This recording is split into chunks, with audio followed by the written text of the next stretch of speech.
बिस्मिल्लाहिर्रहमानिर्रहीम। This is our second year physics class और हम चैप्टर 12 कर रहे हैं which is electrostatics. Last time हमने जो इसका टॉपिक डिस्कस किया था, हमने कूलम्स लॉ को डिस्कस किया था, उसकी वेक्टर फॉर्म हमने देखी थी और फिर हमने ये देखा था कि जब मीडियम इंट्रोड्यूस करवा देते हैं तो फिर क्या इफ़ेक्ट पड़ता है कूलम्स लॉ के ऊपर। Well now our topic is electric field. Electric field क्या होती है? इलेक्ट्रिक फील्ड समझने से पहले हमें फील्ड का कॉन्सेप्ट होना चाहिए कि फील्ड क्या होती है। फील्ड को पहले समझते हैं। फील्ड कहते हैं कि किसी भी चीज़ का मतलब आम जुबान में कि कोई दायरा इख्तियार कि कहाँ तक किसी की पहुँच है। लाइक अगर फॉर एग्ज़ाम्पल मैं हूँ, मेरा हाथ यहाँ तक जा रहा है तो मेरी फील्ड यहाँ तक है। तो यहाँ तक अगर कोई चीज़ आएगी तो मेरे हाथ की जो फोर्स है वो उस पर लगेगी, या कोई चीज़ मेरे हाथ के दायरे के अंदर आएगी तो उसे मेरे हाथ की फोर्स लगेगी। ठीक है, या मैं अपना हाथ यहाँ तक लेकर जाऊँ या कोई चीज़ इसके अंदर आए, तो दोनों केसेस में क्या है, फोर्स लगेगी मेरे हाथ की, क्योंकि वो मेरी फील्ड के अंदर आ गई है चीज़। ठीक है, तो इसी तरह पंखा है, पंखा जब मतलब घूमता है, हवा देता है, तो इसमें क्या होता है कि ये भी एयर प्रोवाइड कर रहा होता है आपको चारों तरफ।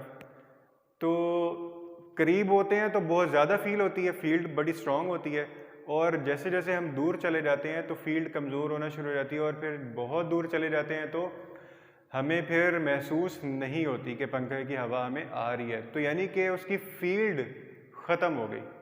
ठीक है, इसी तरह हीटर है, हीटर के करीब अगर आप हाथ लेकर जाएंगे तो मतलब आपको ज़्यादा उसकी हीट महसूस होगी, और दूर लेकर जाते रहेंगे तो कम महसूस होगी, और फिर बहुत दूर चले जाएंगे तो बिल्कुल ख़त्म हो जाएगी।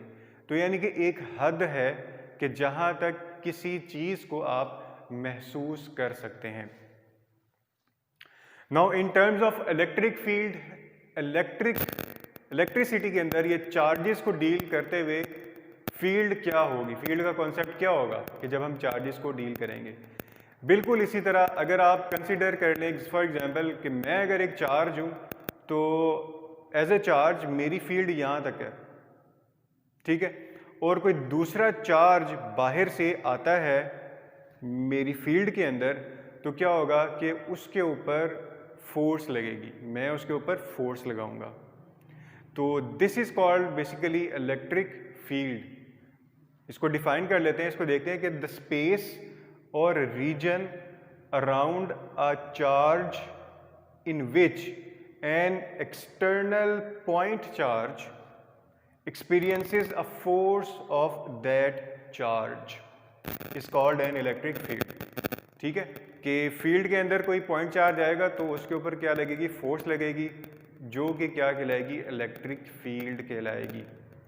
अगर वो चार्ज दूर चला जाता है तो वहाँ जाकर अगर वो फोर्स फील नहीं कर रहा तो यानी कि वो फील्ड से बाहर चला गया, तो वो इलेक्ट्रिक फील्ड वहाँ पर नहीं है। हाँ, जब इलेक्ट्रिक फील्ड के अंदर आ जाएगा, यानी as I am charge for example मेरी फील्ड के अंदर आ जाएगा, तो फिर उसके ऊपर क्या लगेगी, फोर्स भी लगेगी, और हमें उसका पता भी चलेगा कि चार्ज फील्ड के अंदर आ गया और उसके ऊपर कितनी फोर्स लग रही है, और फिर ये भी पता चलेगा कि फील्ड कितनी स्ट्रांग है हमारी।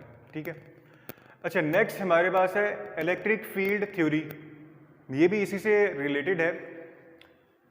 इलेक्ट्रिक फील्ड थ्योरी पेश की थी फैराडे ने।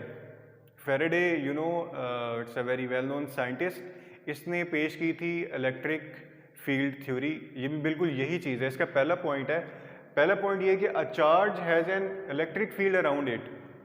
सिंपल सा कि एक चार्ज है, कोई भी चार्ज है, तो उसके गिर्द क्या है, इलेक्ट्रिक फील्ड है। सिंपल। सेकंड पॉइंट क्या है, this field is experienced by a point charge when it comes close to the field. Same वही चीज़ कि जब मैंने कहा था कि जब कोई पॉइंट चार्ज मेरी फील्ड के अंदर आएगा तो फोर्स एक्सपीरियंस करेगा, तो सेकंड पॉइंट फैराडे का भी यही है कि जब ये जो फील्ड है ये एक्सपीरियंस करेगा कौन? पॉइंट चार्ज, जब वो फील्ड के अंदर आएगा। So this is the electric field theory presented by the Faraday. और अगर इसको थोड़ा सा डायग्रामेटिकली इसको देख लें, लेट कि ये मेरे पास चार्ज है Q, this is charge Q, और ये इसकी क्या है? इलेक्ट्रिक फील्ड है। अब ये मेरे पास चार्ज है Q not, this is the point charge, ये पॉइंट चार्ज है, इसको मैं लेकर आया हूं Q चार्ज की इलेक्ट्रिक फील्ड के अंदर। Now it will experience the force of charge Q। अब फोर्स एक्सपीरियंस करेगा और जो फोर्स की डायरेक्शन है वो किस तरफ है? इस तरफ है, बिकॉज कि हमारे पास जो चार्ज Q है वो भी पॉजिटिव है, जो पॉइंट चार्ज था वो भी पॉजिटिव था। सो फोर्स किस तरफ होगी? ऑपोजिट डायरेक्शन में होगी। और फोर्स किसके इक्वल होगी? Force will be equals to Q naught E, the product of point charge and electric field. ये फोर्स एक्सपीरियंस करेगा कौन? Point charge. Now let's come to the electric field intensity. Electric field intensity को देखते हैं कि electric field intensity क्या होती है। इंटेंसिटी का वर्ड हमें बहुत कुछ समझा देता है, अगर इसके ऊपर आप गौर करें कि इसका मतलब होता है कि किसी भी चीज़ की शिद्दत, कि फील्ड है तो उसकी शिद्दत कितनी है, कितनी शिद्दत के साथ कोई चीज़ एक्ट कर रही है। जैसे हीटर के करीब आप जाते रहेंगे तो फील्ड की जो इंटेंसिटी है वो बढ़ती जाएगी, शिद्दत ज़्यादा से ज़्यादा महसूस होगी।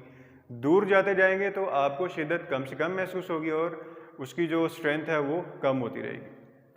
तो same is the case here in charge case, के चार्ज की भी जो फील्ड है उसकी हमने स्ट्रेंथ मालूम करनी है। स्ट्रेंथ मालूम करने के लिए हम क्या करते हैं कि उसकी फील्ड के अंदर हम एक पॉइंट चार्ज इंट्रोड्यूस कर देते हैं, हम एक पॉइंट चार्ज रख देते हैं और इस पॉइंट के ऊपर हम उस की जो इलेक्ट्रिक फील्ड की इंटेंसिटी है उसको हम मालूम करते हैं। जैसे कि यहाँ पर चार्ज था, इसकी इलेक्ट्रिक फील्ड थी, उसकी फील्ड के अंदर हमने एक पॉइंट चार्ज रख दिया। इस पॉइंट के ऊपर हमने चार्ज के ऊपर लगने वाली जो फील्ड की इंटेंसिटी है वो मालूम करनी है कि कितनी होगी, and this is equals to E equals to force पर यूनिट चार्ज। इसको अगर यहाँ पे डिफाइन भी कर लें, ये जो डेफिनेशन लिखी हुई है यहाँ पे इसको देखें, the strength of force on a unit charge when placed in an electric field is called electric field intensity.